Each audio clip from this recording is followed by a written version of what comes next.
Pascal Struijk ini dia bisa ditarik bermain bersama dengan tim nasional Indonesia, dan itu jauh akan lebih bagus. Lini belakang kita akan tambah kuat dalam bola-bola atas, punya visi bermain nggak usah diragukan, reading the game-nya sangat bagus. Jadi kalau bermain di belakang dengan Jai Isyes untuk bermain katakan dengan flat 4 back di tim nasional sangat kuat. Jadi saya pikir itu yang paling pas buat kita ya untuk mengambil Pascal Struijk ini. Dan kita sangat beruntung memang kalau mendapatkan dia.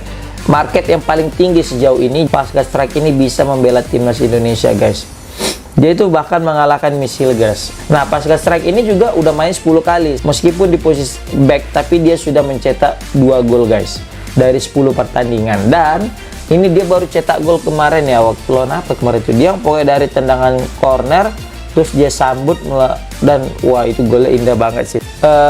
Apapun bisa terjadi, guys. Dulu juga awalnya Kevin Dix sama Michel Gas juga digituin tim supporter timnas Indonesia, netizen Indonesia. Ayo bang, join bang, ayo bang, gini bang. Tapi ujung-ujungnya memang awalnya nolak, terakhir malah main gitu kan.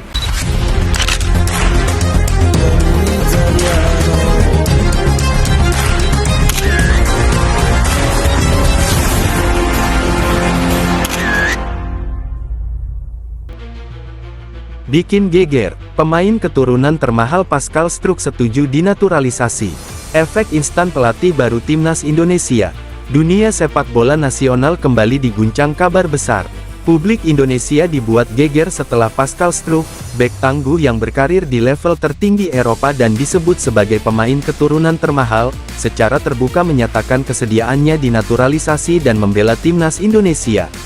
Keputusan ini langsung menjadi perbincangan hangat di berbagai platform, dari media sosial hingga forum sepak bola internasional.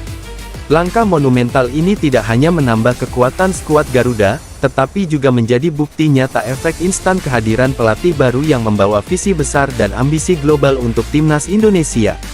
Pascal Struijk, nama besar dari Eropa. Pascal Struijk bukanlah pemain sembarangan. Bek berusia matang ini dikenal sebagai pemain dengan kualitas top Eropa, pengalaman panjang di kompetisi keras, serta nilai pasar yang menjadikannya salah satu pemain keturunan termahal yang pernah dikaitkan dengan timnas Indonesia.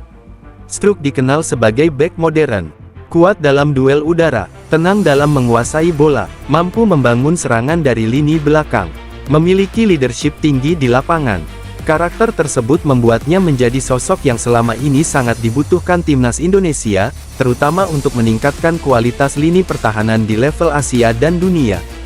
Geger di tanah air dan dunia maya. Kabar persetujuan Struijk langsung meledak. Media nasional menurunkannya sebagai headline utama, sementara akun-akun sepak bola internasional mulai menyoroti keseriusan Indonesia dalam membangun tim nasional berkelas dunia. Tagar tentang naturalisasi Struijk sempat menjadi trending. Banyak supporter menilai keputusan ini sebagai game changer bagi timnas Indonesia. Tak sedikit pula yang menyebut bahwa Indonesia kini semakin menarik di mata pemain keturunan yang sebelumnya ragu mengambil keputusan besar. Efek instan pelatih baru. Keputusan Pascal Struijk disebut-sebut tidak lepas dari efek instan kehadiran pelatih baru timnas Indonesia. Sosok pelatih dengan reputasi internasional dan pendekatan profesional membuat proyek Garuda kini dipandang serius dan menjanjikan. Pelatih baru membawa rencana jangka panjang yang jelas. Target besar seperti Piala Asia dan Piala Dunia. Standar latihan dan manajemen ala Eropa. Jaminan peran strategis bagi pemain kunci. Struijk disebut tertarik bukan hanya karena darah keturunan, tetapi karena visi besar yang ditawarkan. Ia melihat timnas Indonesia sebagai proyek ambisius, bukan sekadar pelengkap karir internasional. Naturalisasi paling prestisius. Jika proses naturalisasi ini rampung, maka Pascal Struijk berpotensi menjadi pemain naturalisasi paling prestisius dalam sejarah sepak bola Indonesia. Nilai pasarnya, pengalaman bermain di level elit, dan usia produktif menjadikannya aset jangka panjang.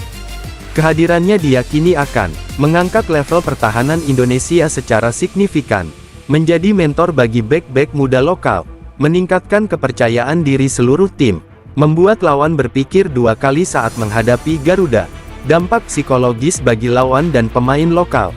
Masuknya Struijk bukan hanya soal teknis. Secara psikologis, ini adalah pesan keras kepada lawan-lawan Indonesia di Asia. Timnas Indonesia tidak lagi datang dengan status underdog, melainkan sebagai tim dengan kualitas dan ambisi nyata. Bagi pemain lokal, kehadiran Strouk justru dinilai sebagai pemicu peningkatan kualitas. Standar latihan naik, persaingan sehat terbentuk, dan atmosfer profesional semakin terasa di dalam skuad. PSSI bergerak cepat.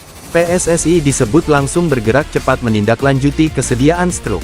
Proses administrasi, verifikasi garis keturunan, hingga koordinasi lintas lembaga mulai disiapkan agar naturalisasi berjalan lancar dan sesuai regulasi FIFA.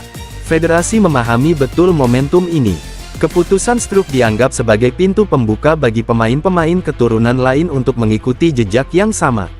Supporter sambut dengan antusiasme tinggi. Respons supporter Indonesia nyaris sepenuhnya positif. Banyak yang menyebut bahwa ini adalah era baru Timnas Indonesia. Stadion diprediksi akan semakin penuh, dukungan makin masif, dan ekspektasi publik melonjak. Namun demikian, pelatih baru menegaskan bahwa Strouk bukan solusi instan untuk semua masalah. Ia hanyalah satu bagian dari sistem besar yang sedang dibangun secara berkelanjutan. Menuju Timnas Indonesia bertaraf dunia.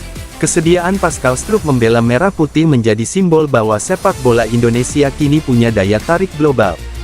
Tidak lagi dipandang sebagai proyek sementara, tetapi sebagai tim nasional dengan visi, struktur, dan ambisi nyata. Dengan pelatih baru yang berpengaruh, dukungan penuh federasi, serta gelombang pemain berkualitas yang siap bergabung, Timnas Indonesia semakin dekat dengan mimpi besar, bersaing di level tertinggi Asia dan dunia. Geger yang penuh harapan. Kabar kesediaan Pascal Strouk dinaturalisasi bukan sekadar sensasi. Ini adalah sinyal kuat bahwa Timnas Indonesia sedang berada di jalur yang benar. Efek instan pelatih baru terasa nyata, bukan hanya di lapangan, tetapi juga dalam persepsi global terhadap Garuda. Jika semua proses berjalan lancar, publik Indonesia berpotensi segera menyaksikan bek termahal berdarah Indonesia itu mengenakan seragam merah putih, berdiri kokoh di jantung pertahanan, dan menjadi bagian dari sejarah baru sepak bola nasional. Geger hari ini, harapan untuk masa depan. Garuda semakin kuat, mimpi besar semakin dekat.